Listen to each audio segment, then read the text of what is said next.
Vamos lá. Cristianismo antigo, ok? Deixa eu ver aqui. Atribui o sucesso empreitado de Deus cristão. E a partir de então podemos ver o encerramento de uma época dolorosa, mais áurea do cristianismo antigo, desde a cruz de madeira até o símbolo da cruz pintado nos escudos dos soldados de Constantino, em virtude da visão e a voz que dizia in hoc signo vinces, por esse sinal vencerás.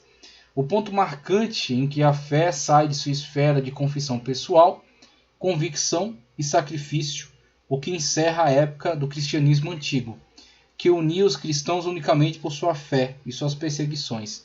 E diante de nós vemos nascer uma poderosa instituição, com a associação entre a fé e os interesses do Estado. Você vai ver isso principalmente no contexto do Império Bizantino. Tá? Então você tem na situação da Igreja Católica Apostólica Romana, a igreja que está em Roma, você vai ver o engrandecimento do Papa, tá, ok? E a igreja assumindo papéis para além da sua função eclesiástica, quando a igreja passa a exercer uma função, uma influência política.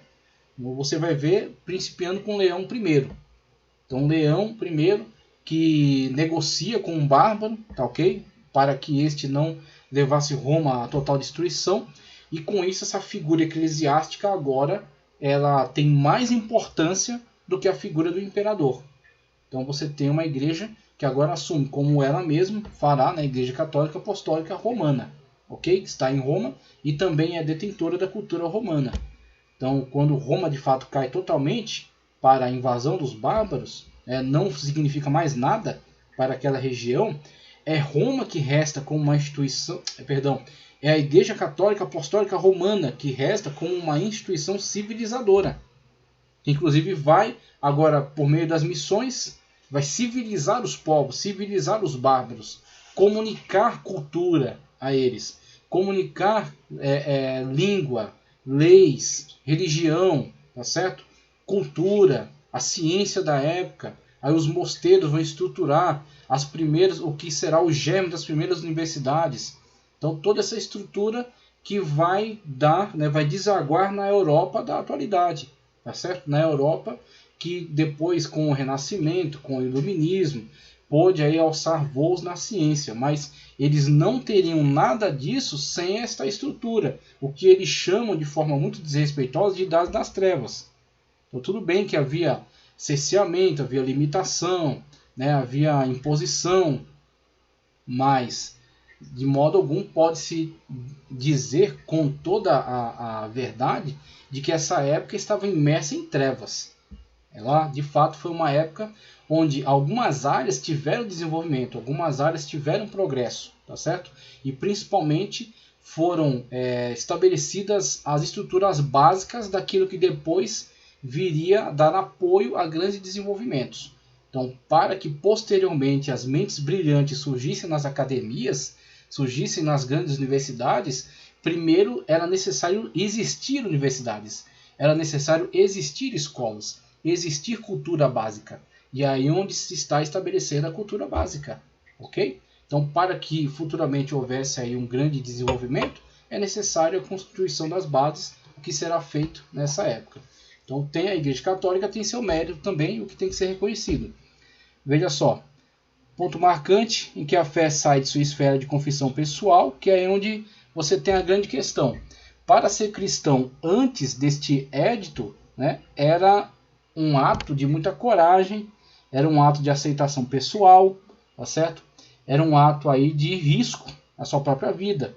Então, falando em termos bastante humanos, não valia a pena no sentido de retorno, tá certo? De segurança, de prestígio social. Não valia a pena ser cristão. Então, por que alguém se tornava cristão?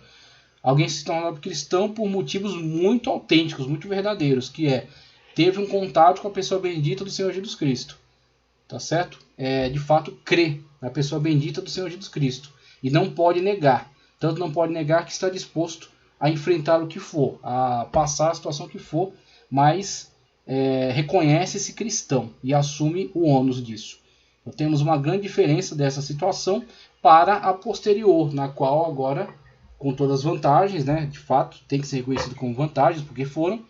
Agora foi pacificado, né? Então não deve se perseguir, e não apenas não se deve perseguir, mas começam a observar um favorecimento do imperador e das lideranças para com essa instituição, ok? E no lado romano, tanto no lado bizantino, né? Na Roma do Oriente, como na Roma do Ocidente, na própria cidade romana, um engrandecimento da figura do Papa, que chegado a determinado momento conseguirá ter tal poder que reis se borram diante dele. Então, quando ele ameaça alguém de excomunhão, este rei retrocede nas suas decisões, retrocede nas suas práticas, né? Nas suas atitudes, e de fato busca reconciliação com este poder, não apenas eclesiástico, mas político.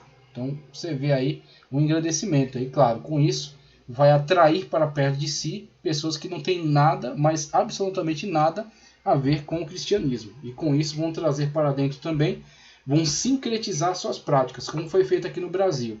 Então os escravos que não tinham liberdade de exercer a sua religião que eles haviam trazido, né, trazido da África, eles não tinham liberdade de exercê-la aqui, então o que eles fizeram? Sincretizaram. Pegaram os santos da Igreja Católica, pegaram seus deuses, né, suas entidades, e disfarçaram elas, né, nos santos da Igreja Católica. Então, com isso, adoravam São Jorge, mas na verdade, para eles sabiam que aquele São Jorge representava para eles uma deidade, né? Acho que, se eu não me engano, é Oxum, né? Então, aqueles santos da Igreja Católica era essa deidade, né, da religião deles, tá, ok?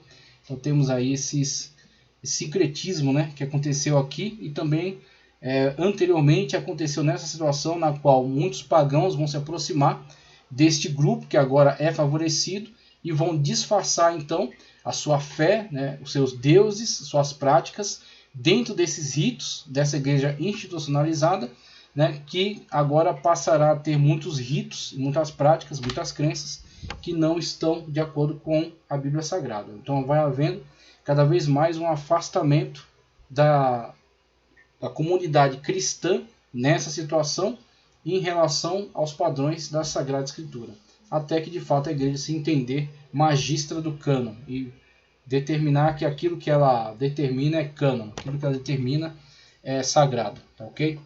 A perseguição não cessou totalmente até que Licínio e Constantino promulgassem o Edito de Milão em 313, aquele encontro, né, que eu falei que eles tiveram lá, no qual eles promulgaram esse edito, e Constantino entregou sua irmã para se casar, né, com Licínio, firmando então esse pacto, né, Constância.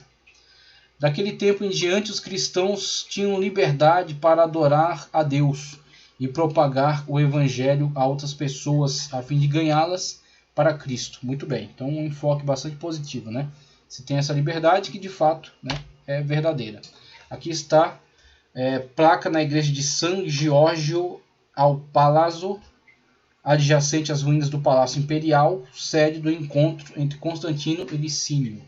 Aí você tem essa placa, né, celebrando este édito, né, este pacto entre eles, este édito de tolerância para com o cristianismo. Tá, ok? Importante, né, esse artigo aí arqueológico. Império Romano, Baixo Império, longo período de decadência de Roma. Crises políticas, sem critério definido para a sucessão. A sucessão agora não é uma sucessão feita aí por meio, né, da dinastia, né, não é uma sucessão dinástica, mas sim é uma sucessão daquele que consegue acumular forças, consegue acumular influência, apoio, recursos, e então consegue se apoderar, né, da cadeira imperial, do poder. Colapso do escravismo, economia em crise, impostos altos, a gente viu isso quando Diocleciano tenta controlar essa situação. Fronteiras desprotegidas, falta de soldados, difusão do cristianismo, queda nas atividades produtivas. Viu Valeriano caiu para Sapor, né, na Pérsia, virou banco lá para o imperador. Queda das atividades produtivas, população urbana, migração para o interior. Então as pessoas veem essa conturbada situação política, assassinatos, né, roubos, muita violência, muitas revoltas, né, muita guerra civil. Eles abandonam aquelas regiões e vão para os interiores, o que vão formar esses grandes latifúndios, o que quando houver a queda definitiva do Império Romano do Ocidente, aqui você já tem ele sendo desgastado cada vez mais. Quando Constantino não tiver mais interesse em Roma, porque vai haver uma antipatia entre Constantino e os senadores. Os senadores, né, na sua arrogância, né, como pessoas que são lá descendentes dos primeiros, né, romanos, italianos, então eles nutrem aí uma antipatia por Constantino, ainda mais porque Constantino está se aproximando dos cristãos. Então aí é que eles não gostam mesmo. Então Constantino fala o seguinte: já que vocês, né, não querem muita conversa comigo, fala o seguinte: fiquem aí com essa cidade que está já caindo aos pedaços. E ele foi fundar agora a Constantinopla, que foi o que? A sua Alexandria, né? Alexandre fundava suas Alexandrias pelo mundo, e ele foi fundar a sua Constantinopla, né? A cidade de Constantino, para a sua glória, né? Para a sua honra. Então ele foi lá fundar Constantinopla, né? Na antiga Bizâncio, como eu mostrei para vocês ali no mapa, né? Distante, muito distante de Roma, e Roma fica lá segurando-se, né? Aguentando-se no poder. A gente vai ver aqui o último rei, o último imperador romano, tentando resistir às invasões dos bárbaros, até que eles não conseguem mais controlar isso, e de fato os bárbaros põem abaixo o Império Romano. E aí você vai ter muitos destes cidadãos importantes, com recursos, com tropas, com dinheiro, eles já vão ter abandonado esta capital, vão ter abandonado esses arredores, este local, né? Então vão ter se embrenhado em outras regiões, onde eles conseguem ali exercer uma pequena influência sobre uma região e conseguem então ser produtivos, ganhar seu dinheiro, viver sua vida e sair fora dessas encrencas aqui, o que futuramente constituirá as famílias, né, detentoras dos poderes sobre os feudos, já no feudalismo, né? Final aí da Idade Antiga, né, com a queda de Roma. Roma põe fim à história antiga e entra aí para a Idade Média, e aí com o fim da Idade Média você vê o feudalismo. Império Romano, tentativas de reformas. Diocleciano faz a reforma, instaura a tetrarquia, governo por 2 imperadores augustos, auxiliados por 2 césares. Um império dividido em 2 partes, Ocidente e Oriente. Os imperadores governariam por até 20 anos, quando os césares assumiriam o poder e reiniciariam o ciclo, projeto abandonado pelos sucessores. Quando Constantino chega ao poder, miou, né, destruiu totalmente esta situação. Constantino não estava previsto para chegar ao poder. Constantino, 313-337, reunificou o império através daquelas estratégias, né? Foi conquistando, derrubou Maxêncio, tá certo? Fez pacto com Licínio, Licínio derruba Maximino Daza, depois Constantino derruba Licínio. Aí consegue acumular todo o poder. Vamos lá, e transferiu a capital para Constantinopla e legalizou o cristianismo.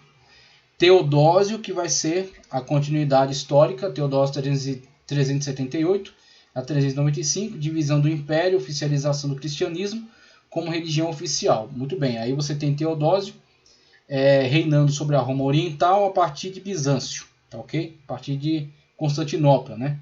Constantinopla é a cidade, Bizâncio é o império. Então, futuramente será chamado Império Bizantino. Então você tem Teodósio, ali ele torna o cristianismo de fato a religião oficial daquele império. Tá, okay? Então temos aí o cristianismo no Império Bizantino, a religião oficial.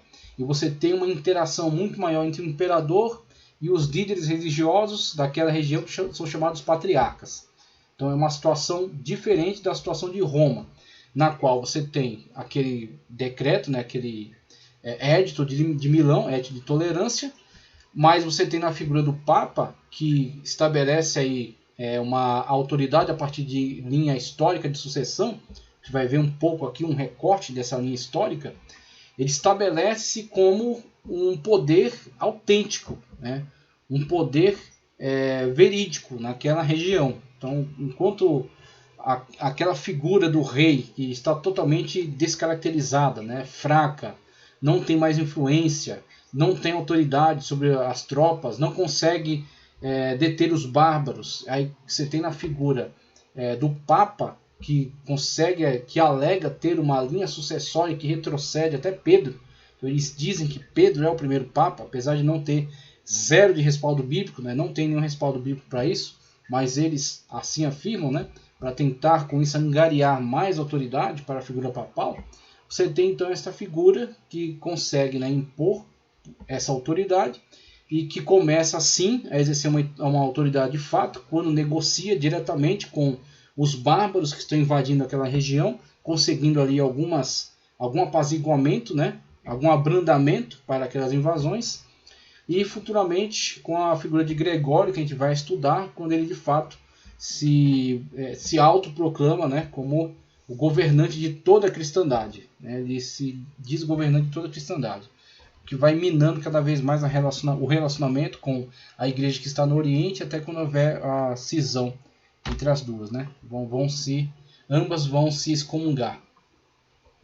Vamos lá, fechando aqui essa aula, ó, Império Romano. O que resta para o Império Romano do Ocidente? Então, para lá, Constantino levou a capital para Bizâncio, fundou Constantinopla. Você vai ter Roma do Oriente, o que será chamado Império Bizantino, e você tem a sucessão com Teodósio, e aí vai, né? Vão conseguir estender. O Império Bizantino consegue ir até 1400 e tanto, 1476, se não me engano, né? A partir desse nova estrutura de poder, quando eles vão cair para os otomanos. Mas no lado ocidental, Roma ficou em frangalhos. Então, em 476, após enfrentar sucessivas invasões, o Império Romano do Ocidente foi definitivamente derrubado pelos Érulos, tribo germânica que se estabeleceu dentro dos limites de Roma. Enquanto a porção ocidental de Roma estava em ruína, o Império Romano do Oriente conseguiu manter-se firme, passando a ser reconhecido como Império Bizantino, existindo até 1453, né? Não é 76, é 1453, quando foi derrubado pelos islâmicos ou pelos otomanos. Ok? Então temos aí essa figura que ilustra aí Rômulo Augustulo, último imperador romano. Rômulo Augustulo, último imperador romano. Moeda cunhada após a conquista dos Érulos, expondo a face de Odoacro. Temos aí o primeiro rei bárbaro que agora está governando sobre Roma. E aí teremos uma sucessão de reinos bárbaros que vão sendo fundados e a Igreja Católica exercerá influência sobre eles. Já, na verdade, quando isso acontece nessa época, 476, né, com a queda aí de Rômulo Augusto, a conversa que Leão I teve com um rei bárbaro que estava ali invadindo, com Átila, né, chamado Flagelo de Deus, a igreja já estava atuando, a igreja já estava influenciando algumas tribos bárbaras. Havia algumas tribos que já eram cristianizadas, se eu não me engano os godos já tinham muitos cristãos entre eles. Cultura, aí a herança, né, de Roma. Cultura, direito romano. Aprofundamento na regulação da vida social e dos costumes. Jus naturale, direito natural, a filosofia jurídica. Jus gentium, leis gerais aplicadas a qualquer pessoa. Jus civile, leis aplicadas aos romanos. Então eles se entendiam a civilização, né? Entendiam a civilização. Cultura, literaturas importantes, né, para a cultura romana. Virgílio, que viveu entre 70 e 19 a.C., autor de Eneida, e Horácio, entre 65 e 8, autor de Odes, Sátiras e Epístolas. Também Ovídio, 43 antes até 17 depois de Cristo, autor de Artes de Amar, né? Temos aí Ovídio. Tito Livio, 59 a 17 a.C., historiador. Então temos aí o fim do Império Romano do Ocidente. O que resta é o Império Romano do Oriente, né? O Império chamado Império Bizantino. E aí passamos adiante, só trazendo algumas informações para concluir aqui esse entendimento acerca da queda do Império Romano e agora esse vácuo de poder sobre o qual vai surgir a chamada Igreja Imperial, que é o nosso próximo tópico. Então vou trazer aqui uma leitura breve explicando para vocês acerca da importância da atuação dos bárbaros, tá certo, na queda desse Império Romano Ocidental. Aí você tem em tela Roma, e Constantinopla sinalizados, Império Romano do Oriente. Veja a distância entre eles, né? E veja aí a movimentação de tropas bárbaras em torno, tá certo, da cidade de Roma, né? O assédio a Roma. Eu vou fazer uma leitura aqui de Eduard Gibbon, O Declínio e Queda do Império Romano, de Eduard Gibbon. Eduard Gibbon, página 440. A conquista da cidade eterna pelos godos não significa evidentemente a queda de Roma, em qualquer sentido preciso. Observa o próprio Gibbon que os vestígios da invasão goda foram quase obliterados em menos de 7 anos, e que a venerável matrona retomou a coroa de louros que havia sido amarrotada pelas tormentas da guerra, e ainda se entreteve no último momento de sua decadência com as profecias de vingança, de vitória e de eterno domínio. Então essa ilusão que pairava sempre na mente dos romanos, né? Que eles iam reinar eternamente. Mas vede os ferimentos mortais que lhe haviam sido infligidos pela superfície da Gália, da Itália, da Espanha.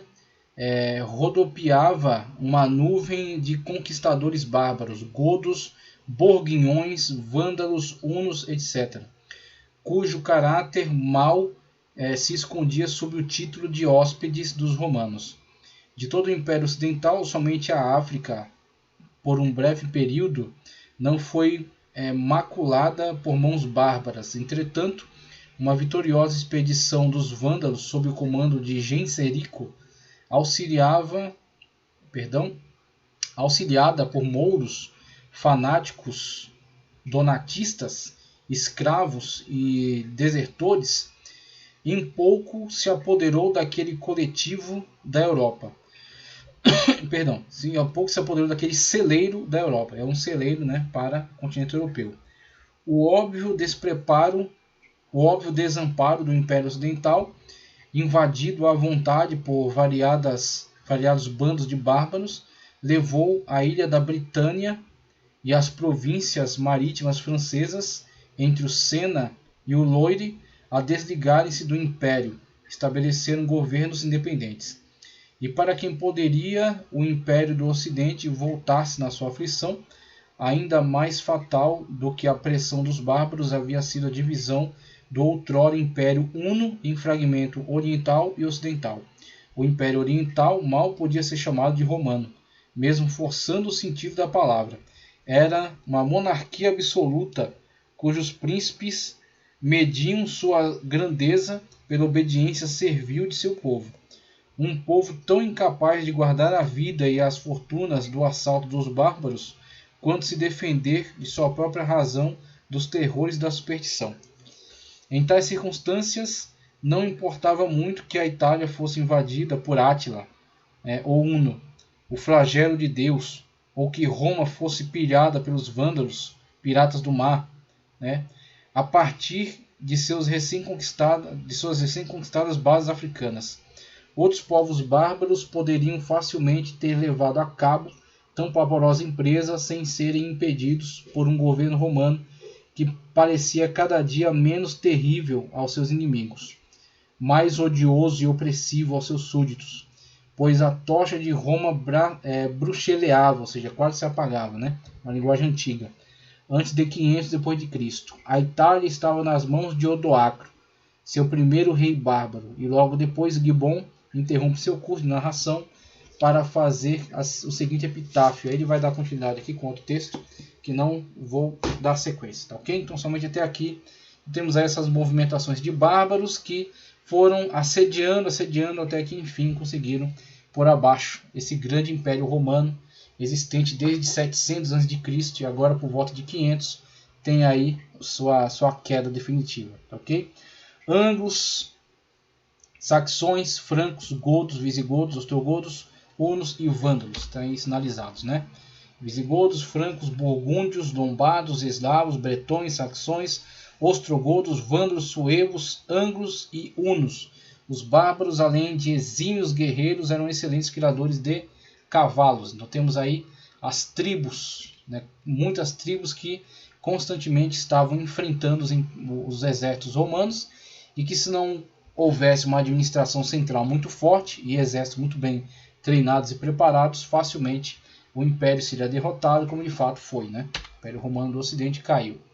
Principais invasões bárbaras junto ao Império Romano. 403, visigodos apoderam-se da Itália e Grécia.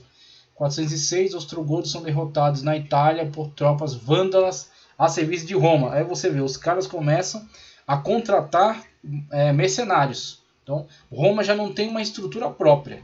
Então, isso aí, só esse fato para Roma já é uma extrema vergonha. Os caras não têm mais uma tropa, um exército preparado como tiveram ao longo de tantos séculos da história. Os caras estão contratando mercenários vândalos, né, para lutar contra outros bárbaros. Veja só, 410 visigodos atacam Roma. Em 410, visigodos atacam Roma. 450, hunos, sob a liderança de Átila, o flagelo de Deus, invadem e saqueiam a Gália. 455, vândalos saqueiam Roma. Olha os caras que eles contrataram para lutar, né, contra os ostrogodos, né, que foram mercenários para eles. Eles já estavam por ali, saquearam Roma. 476, Odoacro, rei dos Érulos, depõe o último imperador romano, Rômulo Augustulo. 493, ostrogodos conquistam a Itália. E aí temos aí na imagem acima, ato que fica famoso, Leão I, Papa, tá certo?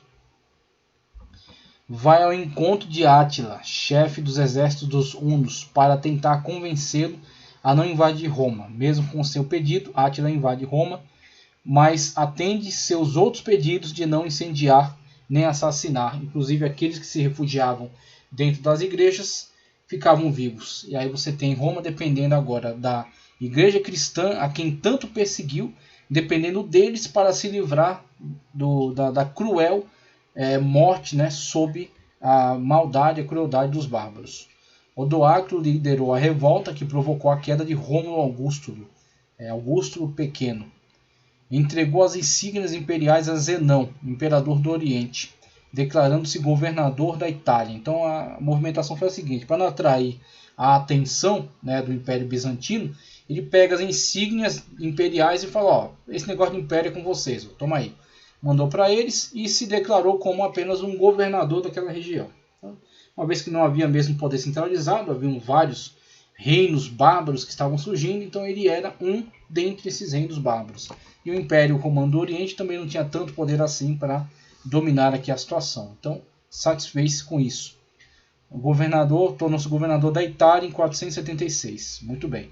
Este golpe de Estado marcou o final do Império do Ocidente e inicia um novo período chamado Idade Média. Muito bem.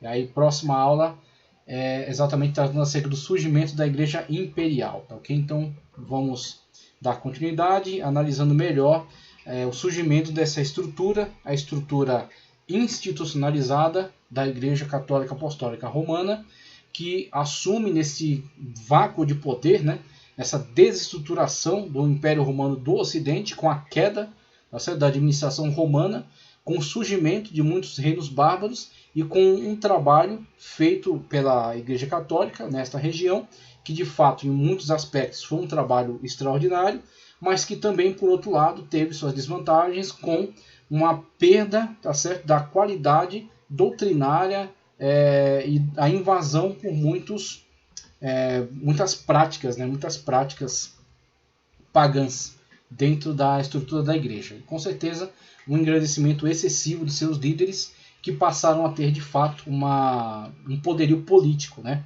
Então, os líderes da Igreja Católica passaram sim a ter um poder político, mais do que um poder religioso, um poder político. Tanto o Papa quanto os arcebispos, quanto os bispos nas suas regiões, tá certo? Tinham um poder que pareava em alguns momentos com a administração civil daquela região. E assim, claro, vem a corrupção, né? Vem a destruição também dessa estrutura. Então vamos analisar melhor na próxima aula o surgimento da Igreja Imperial. Eu agradeço a todos vocês que continuaram comigo ao longo dessa aula. Deus continue abençoando poderosamente a vida de vocês, continue fazendo crescer e desenvolver, tá certo? Na carreira cristã. Se você gostou do vídeo, dê um like, tá certo? Compartilhe, inscreva-se no canal, já estamos em 2.430 inscritos. graças a Deus e graças à colaboração de todos vocês. Que o nome do Senhor seja sempre glorificado. Em nome do Senhor Jesus, muito obrigado.